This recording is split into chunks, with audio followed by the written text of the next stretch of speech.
जो उन्हें कंट्रोल करने के लिए लाठीचार्ज करना पड़ा है। तो ये संभाजी नगर की तस्वीरें हैं जहां पर अभी जो हालात है वो नियंत्रण में बताए जा गए, लेकिन भीड़ को कंट्रोल में लाने के लिए पुलिस को जो वहां लाठीचार्ज करना पड़ा। जी, तो भीड़ को इससे पहले भी हमने देखा है राकेश, वहां संभाजी नगर में कई बार इस तरह के उपद्रव के हालात बने हैं। संवेदनशील इलाका है, इसलिए जाहिर तौर पर पुलिस पहले से मुस्तैद रही होगी। आप बने रहे हमारे साथ। इस बीच एक जो बड़ी खबर आ रही है, क्योंकि लगातार रुझान सामने आ रहे हैं, काउंटिंग अलग अलग काउंटिंग सेंटर्स पे हो रहे हैं। बड़ी खबर यह है कि ठाणे की बात करें, बीजेपी 3 सीटों पर यहाँ आगे चल रही है। तो ये बड़ी खबर आपको बता रहे हैं, ठाणे में बीजेपी 3 सीटों पर आगे। तो जो शुरुआती रुझान है वो सीधे सीधे महायुति की जीत की तरफ इशारा करते हुए दिखाई दे रहे हैं। अलग अलग और खासतौर पर जो प्रमुख नगर निगम है वहां पर बीजेपी के उम्मीदवारों पर जनता ने भरोसा जताया है और उत्तर भारतीयों का खासतौर पर जो सहयोग मिलता हुआ वो महायुति को नजर आ रहा है।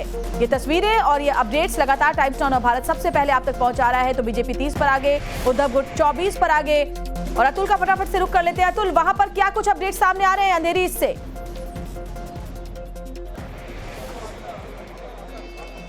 जी देखिए, यहाँ पे तो हलचल काफी ज्यादा शुरू हो चुकी है और जो छत्रपति संभाजी नगर का जो वहाँ पर घटना हुई है उसके बारे में एक अपडेट आपको दे दूं। फिलहाल छत्रपति संभाजी नगर में AIMIM के 5 पार्षद आगे चल रहे हैं। जो शुरुआती काउंटिंग शुरू हुई है उसकी वजह से आपको एक चीज गौर करने वाली बात यह भी है कि ओवैसी अपने प्रचार में सबसे ज्यादा अगर कहीं समय बिताया था, उन्होंने प्रचार के दौरान डोर टू डोर कैंपेन किया था, तो छत्रपति संभाजी नगर में किया था। हालांकि हम इस समय मुंबई में है, तो मुंबई में जो के में हम यहाँ पे मौजूद हैं। क्या हालात है वो मैं लोगों से बात करता हूँ। सर, शुरुआती रुझान में उबाटा की 10 सीटें अभी तक आ चुकी है जिस पर वो आगे चल रहे हैं। आपको क्या लग रहा है, काउंटिंग यहाँ पे शुरू हो चुकी है? कहाँ की 10 सीटें आई है? मुंबई में।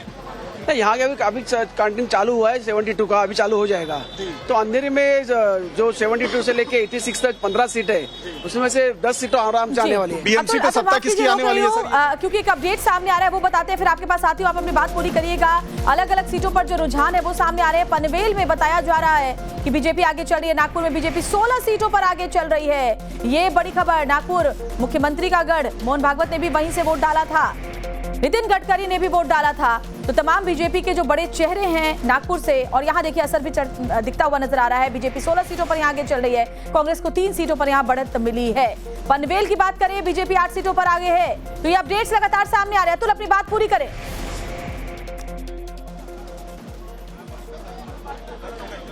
जी देखिए, काउंटिंग शुरू हो चुकी है। यहाँ पर फिलहाल जो अभी अब नए लेटेस्ट अपडेट आए हैं रिसेंट के, फिलहाल बीजेपी के जो यहाँ पर कैंडिडेट है वो आगे चल रहे हैं। और जिस जगह पर हम मौजूद हैं ये भी काफी सेंसिटिव जो है पोलिंग बूथ माना जाता है, क्योंकि पिछली बार विधानसभा जब चुनाव के यहाँ पे काउंटिंग हुए थे तो काफी ज्यादा हंगामा हुआ था। और यही वजह है कि इस पूरे जो काउंटिंग सेंटर है उसे छावनी बना दिया गया है। आने जाने के जितने भी रास्ते हैं बंद कर दिए गए हैं, लेकिन जो समर्थक है कैंडिडेट्स के वो यहाँ पर पहुंचना शुरू कर दिए हैं। सर, क्या लग रहा है, काउंटिंग शुरू हो चुकी है, क्या माहौल है?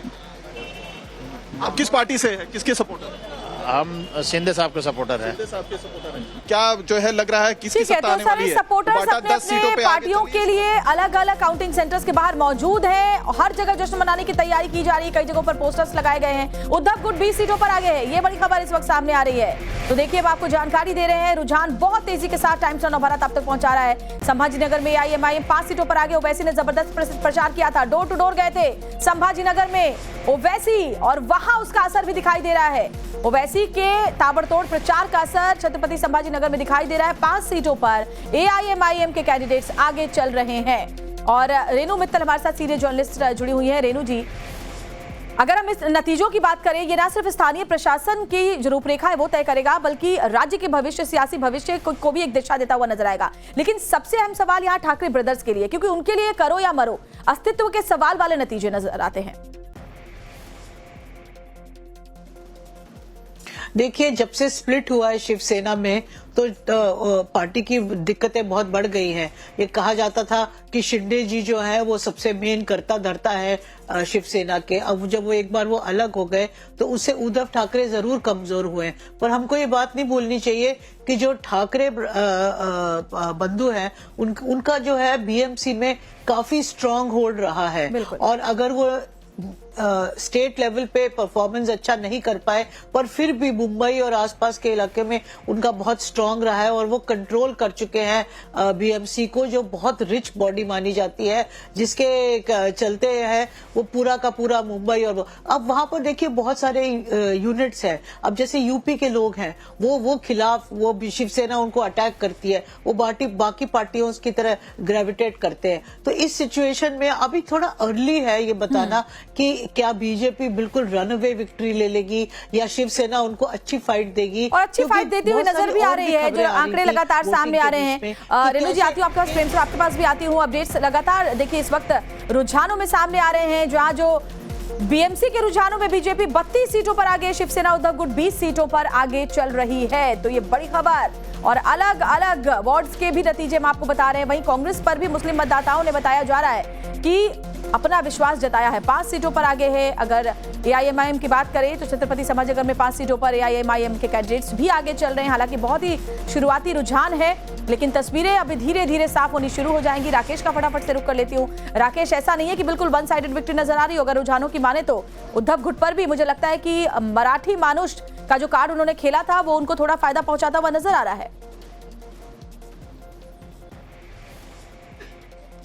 निश्चित तौर पे देखिए, जब शिवसेना पहले 2 हिस्सों में बढ़ गई थी, उसके बाद में उसकी ताकत जो कहीं ना कहीं कम हो गई, तो एक बार फिर से जब वो राज ठाकरे के साथ में आए हैं तो एक वो स्ट्रेटेजिक अलायंस था, उसका कहीं ना कहीं उन्हें फायदा जो जरूर मिलता हुआ नजर आएगा, क्योंकि जो मराठी वोट बैंक है वो कहीं ना कहीं एक तरफ कंसोलिडेट हो सकते हैं। लेकिन क्या वो फायदा उन्हें इस हद तक मिल पाएगा कि उन्हें वो बीएमसी में मेजोरिटी दिला सके, क्या वो उन्हें उनका मेयर बना सके, ये एक देखने वाली बात होगी। लेकिन फिलहाल जो काउंटिंग है वो शुरू हो चुकी है अलग अलग जगहों पर। मैं आपको ये तस्वीरें भी दिखाना चाहूंगा कि अब जो यहाँ पर एक एक राउंड की जो काउंटिंग शुरू होगी उसका एक अनाउंसमेंट किया जाएगा। लेकिन जो लाइव अपडेट्स आ गए, जो शुरुआती रुझान आ गए, उसमें जैसे कि आप बता रहे कि अलग अलग जगहों से अलग अलग पार्टियां जो है वो खासतौर से लीड कर गई है। कहीं पे एमआईएम जो है वो संभाजीनगर में लीड कर गई, तो बीएमसी में जो है मुंबई में खासतौर से मैं बात करूं तो बीजेपी कुछ वार्ड्स में लीड कर गई, तो कहीं पर उद्धव ठाकरे बिल्कुल सही कह रहे हैं आप। मैं आती हूँ आपके पास, एक और बड़ा अपडेट इस वक्त सामने आ रहे हैं, एक के बाद एक रुझान। ठाणे में शिंदे गुट शिवसेना के 6 सीटों पर कैंडिडेट्स आगे चल रहे हैं, ये बड़ी खबर। तो शिंदे गुट के यानी कि बीजेपी प्लस महायुति के जो कैंडिडेट्स हैं वो आगे चल रहे हैं, और आपको लगातार हम ये भी बता रहे हैं कि अपडेट्स कहां से सामने आ रहे हैं। तो देखिए, कुल 227 सीटों पर चुनाव हुए थे, बीजेपी 137 सीटों पर उन्होंने चुनाव लड़ा, शिंदे शिवसेना ने 90 सीटों पर, और इसके अलावा जो लड़ाई है वो शिवसेना यूबीटी से 163 सीटों पर, और एमएनएस ने, राज ठाकरे की पार्टी ने 52 सीटों पर अपने उम्मीदवार उतारे थे। वहीं कांग्रेस ने अलग होकर के 143